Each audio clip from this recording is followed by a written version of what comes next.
ចាជំរាបសួរបងប្អូនទាំងអស់គ្នាថ្ងៃនេះដែរខ្ញុំនឹងមកបង្ហាញបងប្អូនពីរបៀបធ្វើ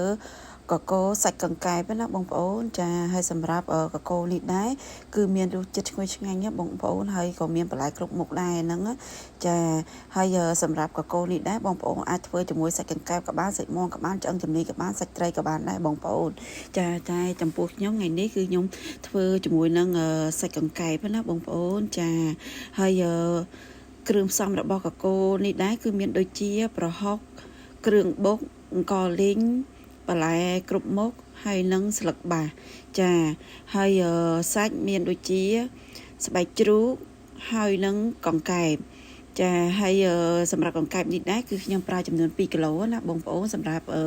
ស្បែកជ្រូកគឺខ្ញុំប្រើចំនួនកន្លះគីឡូចាហើយបន្ទាប់មកនេះគឺខ្ញុំចាប់ផ្ដើមដាក់ខ្ទះឲ្យក្តៅដើម្បីយើងធ្វើការម្លិញស្បែកជ្រូកណាបងប្អូនចាឥឡូវខ្ញុំបានចាក់ស្បែកជ្រូកចូលទៅហើយនិយាយទៅយើងធ្វើបំពងស្បែកជ្រូកបែបនេះដើម្បីកុំឲ្យមានជាតិឆ្អាបណាបងប្អូនចាហើយបងប្អូនអត់ចង់ដាក់ស្បែកជ្រូកទេបងប្អូនអាចដាក់ទៅជាមួយនឹងសាច់ជ្រូក3ជាន់ក៏បានដែរបងប្អូនចាហើយស្បែកជ្រូកគឺខ្ញុំបំពងឡើងបែបនេះទើបខ្ញុំដួសឡើងណាបងប្អូនបន្ទាប់ពីខ្ញុំបំពងស្បែកជ្រូករួចហើយគឺខ្ញុំដាក់ទៅជាមួយនឹងកង្កែបតែម្ដងកង្កែបក៏ខ្ញុំបំពងដែរបងប្អូនដើម្បីយើងកាត់ជាតិឆ្អាបណាបងប្អូនចាឥឡូវនេះខ្ញុំដាក់កង្កែបចូលទៅហើយបងប្អូនខ្ញុំធ្វើការម្លិញកង្កែបសិនបងប្អូនចាចាំយើងទៅកកូរគ្រឿងតាមក្រោយអញ្ចឹងណាបងប្អូនចាហើយនិយាយទៅបងប្អូនអើយកកូរសាច់កង្កែបនេះហាគឺមានរសជាតិឆ្ងាញ់ប្លែកណាបងប្អូនហើយខ្ញុំធានាថាឆ្ងាញ់តែម្ដងបងប្អូនចាបន្ទាប់ពីខ្ញុំលីងកង្កែបបានឡើងក្រៀមល្អហើយគឺខ្ញុំចាប់ផ្ដើមដួសឡើងហើយបងប្អូនចាហើយបន្ទាប់ពីខ្ញុំដួសកង្កែបឡើងគឺខ្ញុំចាប់ផ្ដើមម្លិញគ្រឿងទៅតែម្ដងណាបងប្អូនចាហើយសម្រាប់បងប្អូនដែលចូលចិត្តសាច់បែបណាបងប្អូនអាចដាក់ប្រភេទសាច់បែបហ្នឹងបានណាបងប្អូនចាឥឡូវនេះស្បែកជ្រូកហើយនៅកង្កែបគឺបានរួចរាល់ហើយគឺខ្ញុំចាប់ផ្ដើមទៅម្លិញគ្រឿងណាបងប្អូនចាឥឡូវនេះខ្ញុំចាប់ផ្ដើមដាក់ខ្ទះឲ្យក្តៅម្ដងទៀតហើយខ្ញុំចាប់ផ្ដើមដាក់ទៅជាមួយនឹងប្រហុកចាហើយចំពោះប្រហុកគឺខ្ញុំប្រើរាងច្រើនដែរបងប្អូនព្រោះអីខ្ញុំធ្វើរាងច្រើនណាបងប្អូនតែបើបងប្អូនធ្វើតិចទេបងប្អូនអាច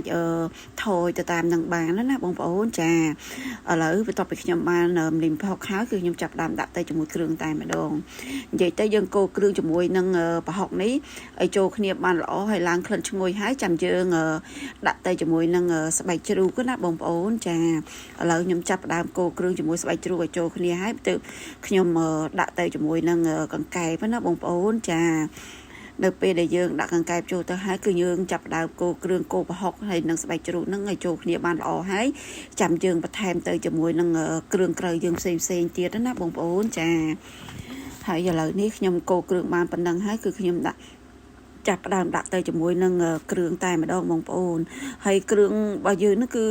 អត់មានអីទេបងប្អូនគឺមានតែស្ករអំបិលប៊ីចេងអីអញ្ចឹងណាបងប្អូនចាហើយមុននេះវារៀងគោកបន្តិចខ្ញុំក៏ចាប់ផ្ដើមដាក់ទឹកបន្តិចដើម្បីកុំឲ្យវាខ្លោចបានអញ្ចឹងណាបងប្អូនចាហើយនេះខ្ញុំប្រើទៅជាមួយនឹងស្ករសណាបងប្អូនស្ករសនោះខ្ញុំប្រើចំនួន1ស្លាបព្រាហើយអំបិលនោះខ្ញុំប្រើ1ចុងស្លាបព្រាបន្ទាប់មកគឺខ្ញុំប្រើប៊ីចេងនេះចំនួនកន្លះស្លាបព្រាបាយណាបងប្អូនបន្ទាប់ពីដាក់ប៊ីចេងរួចហើយគឺខ្ញុំដាក់ទៅជាមួយនឹងទឹកត្រីបងប្អូនហើយទឹកត្រីនោះគឺខ្ញុំ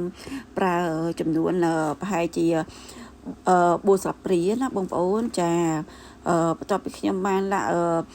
ទឹកត្រីហើយគឺខ្ញុំដាក់ទៅជាមួយនឹងទឹកប្រេងខ្យងចាហើយចំនួនទឹកប្រេងខ្យងនេះបងប្អូនប្រើតាមចំនួនបងប្អូនដែលចង់ប្រើអញ្ចឹងណាបងប្អូនចំពោះខ្ញុំប្រើចំនួន1ស្លាបព្រាបាយអញ្ចឹងណាបងប្អូនចាឥឡូវនេះខ្ញុំបានកូរគ្រឿងទាំងអស់ហ្នឹងឲ្យចូលគ្នាទៅសិនបងប្អូនបន្ទាប់មកគឺខ្ញុំដាក់ទៅជាមួយនឹងបន្លែណានេះគឺបន្លែកកូរបងប្អូនចាដែលមានល្ពៅល្ហុងត្រប់ហើយចេកខ្ចីហើយមានខ្នោខ្ចីអញ្ចឹងណាបងប្អូនបន្ទាប់មកយើងកូរគ្រឿងទាំងអស់ហ្នឹងឲ្យចូលគ្នាហើយទើបយើងបន្ថែមទៅជាមួយនឹងអង្ករលីងតែម្ដងណាបងប្អូនចាព្រោះអង្ករលីងនេះគឺជាគ្រឿងសំខាន់មួយដែលនៅក្នុងស្លកកូរណាបងប្អូន ចាហើយអង្គលីងនេះដែរគឺខ្ញុំប្រើចំនួន7មួយកូនចានហ្នឹងបងប្អូនដើម្បីធ្វើឲ្យសាឡយើងខាប់ហើយមានក្លិនឈ្ងុយណាបងប្អូនចាបន្ទាប់មកគឺខ្ញុំកូរអង្គលីងជាមួយនឹងបន្លែសាច់អីទាំងអស់ហ្នឹងឲ្យចូលគ្នាហើយទើបខ្ញុំចាប់ផ្ដើមដាក់ទៅជាមួយនឹងទឹកជាលយើងណាបងប្អូនចាតែបើបងប្អូនចូលចិត្តដាក់ធ្វើជាមួយនឹងខ្ទិះក៏បានដែរបងប្អូនហ្នឹងគេហៅថាកាកូខ្ទិះតែសម្រាប់ខ្ញុំអត់ធ្វើកាកូខ្ទិះទេគឺខ្ញុំធ្វើកាកូធម្មតាចាគឺខ្ញុំប្រើជាមួយនឹងទឹកសយើងធម្មតាហ្នឹងណាបងប្អូនសម្រាប់កាកូនេះដែរគឺខ្ញុំអត់ប្រើទឹកច្រើនទេបងប្អូនដោយសារអីខ្ញុំអត់ចង់បានរាវទេខ្ញុំចង់បានរៀងខាប់ចឹងណាបងប្អូនចាឥឡូវនេះបន្លែរបស់យើងហើយនឹងសាច់អីបានរៀងឆ្អិនល្អហើយគឺខ្ញុំចាប់ផ្ដើមដាក់ទៅជាមួយនឹងស្លឹកបាសណាបងប្អូនចាហើយនៅពេលដែលខ្ញុំដាក់ស្លឹកបាសរួចហើយគឺខ្ញុំកូរជាមួយគ្នាបានតែ1 2 គឺខ្ញុំភ្លក់តែម្ដងបងប្អូនបន្ទាប់ពីភ្លក់ហើយគឺរសជាតិសាឡរបស់ខ្ញុំគឺល្មមតែម្ដងឥឡូវនេះវីដេអូរបស់ខ្ញុំក៏ដល់ទីបញ្ចប់ដែរបងប្អូនហើយនេះខ្ញុំក៏សូមអរគុណដល់បងប្អូនទាំងអស់គ្នាដែលបានទស្សនាវីដេអូនេះរហូតដល់ចប់